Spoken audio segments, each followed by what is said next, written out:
আজকে আমরা এইচএসসি 2024 সালের ঢাকা বোর্ডে আসা এই প্রশ্নটা সমাধান করব।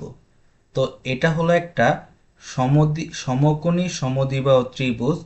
তো চিত্র অনুসারে পি বিন্দুতে স্থাপিত বস্তুটি ভারসাম্যভাবে ঝুলে থাকবে কিনা তা পরীক্ষা করা হলো।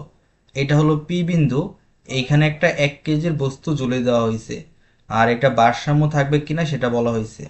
আমাদের গ নং প্রশ্ন হলো উদ্দীপকের পি বিন্দুতে বিভব বের করতে বলা হয়েছে। অর্থাৎ পি বিন্দুতে বিভব বলতে বোঝানো হয়েছে পি এর সাপেক্ষে এই যে কিউ বিন্দু, পি এর সাপেক্ষে এই কিউ বিন্দু আর এই যে আর বিন্দু, এই দুইটা বিন্দুর আমরা বিভব বের করব। তো তোমরা সবাই জানো বিভব কি রাশি? বিভব হলো স্কেলার রাশি। তো স্কেলার রাশির যোগ হয় কি? নর্মালি আমরা যে যোগটা করি সেভাবেই আমরা এই বিভবটা বের করব। তাহলে P equal to B Q plus B R. আর বিভবের সূত্র তোমরা সবাই জানো যে বি ইকুয়াল টু কি 9 × 10⁹ কিউ বাই আর। এটা হলো বিভবের সূত্র। তো জাস্ট আমরা এই সূত্রটা এখানে বসাবো, 9 × 10⁹ into Q Q divided by 2√2। এটা কি? এটা হলো ব্যাসার্ধ বা যেই দূরত্ব, plus 9 × 10⁹ into Q R divided by 2√2। এখন যেগুলো কমন যায় সেগুলো আমরা কমন নিয়ে নিব। তাহলে 9 × 10⁹, 2√2 কমন, 2√2 কমন, আর এখানে থাকে কি Q Q plus Q R. তো এখানে দেওয়া আছে কিউর মান, আর এর মান দেওয়া আছে 1.5 × 10⁹, আর কিউর মান দেওয়া আছে সেম। তাহলে এটার আলাদাভাবে বের করার কিছু নাই, এটাকে জাস্ট আমরা দুই দ্বারা এটাকে, যেহেতু এই দুইটার মান সেম তাহলে আমরা কি করব, এটাকে জাস্ট দুই দ্বারা গুণ করে দিব। অর্থাৎ এইটার এটা সেম, তাহলে আমরা জাস্ট দুই দ্বারা গুণ করে দিব। তাহলে দুই দ্বারা গুণ করলে এইটা যাবে কাটাকাটি, 9 × 10⁹ ডিভাইডেড বাই 2√2।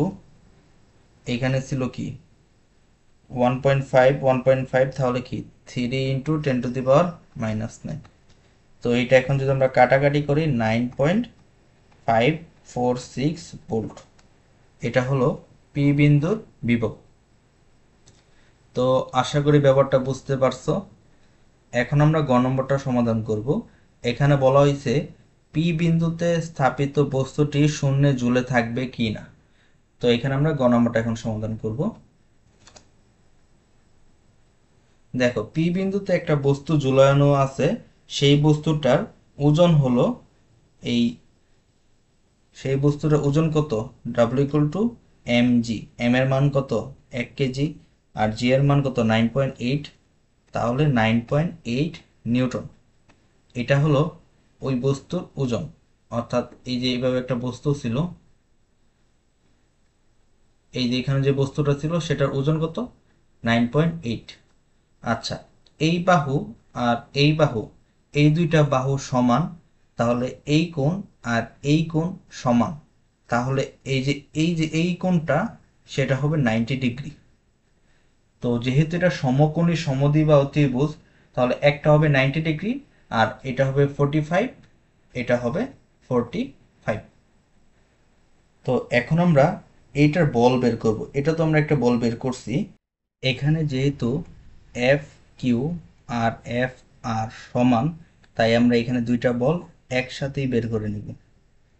তো আমরা কিভাবে বের করব? তাহলে এখানে আমরা যদি বের করি এফ কিউ সমান F R equal to C Q into Q P divided by R square.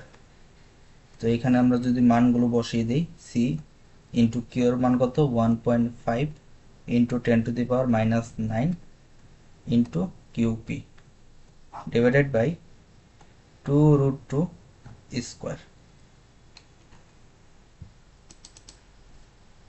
তো এখন আমরা এখানে যে মানটা পাই সেটা হলো 1.6875 কিউ পি। তাহলে এটা কি, এটা হলো F Q equal to F R, এদের মান।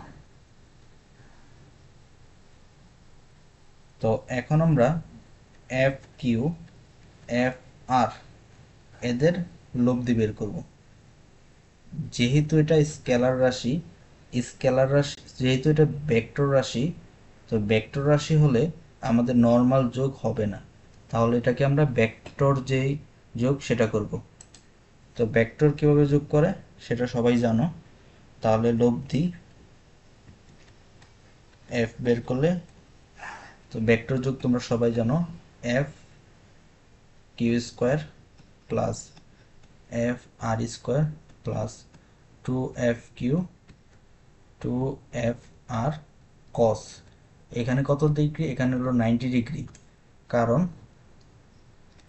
এই যে এই বাহু আর এই বাহু সমান, এই কোণ সমান, তাহলে এখানে উৎপন্ন কোণ কত, 90 ডিগ্রি।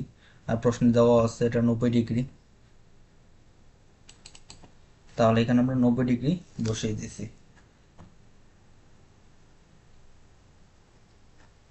তো এটা আমরা যদি জাস্ট ক্যালকুলেটর বসাই তাহলে এইখানে আসে হলো 2.84 QP square plus 1.6875 QP square. আর এখানে হলো এফ ইকুয়াল টু কি এমজি, তাহলে 9.8 ইন্টু 1, এটা স্কোয়ার। তো এটা জাস্ট আমরা যদি ক্যালকুলেটর বসাই তাহলে কিউপি, এই কিউপি ইকুয়াল টু আসে 4.106 কুলম্ব, এইটা আসে। তাহলে এখানে বলতে পারি যদি পি বিন্দুতে 4.106 কুলম্ব আদান প্রবাহিত হয় বা আদান স্থাপন করা হয়, তাহলে পি বিন্দুটা এই জুলে থাকবে। তো আশা করি বুঝতে পারছেন।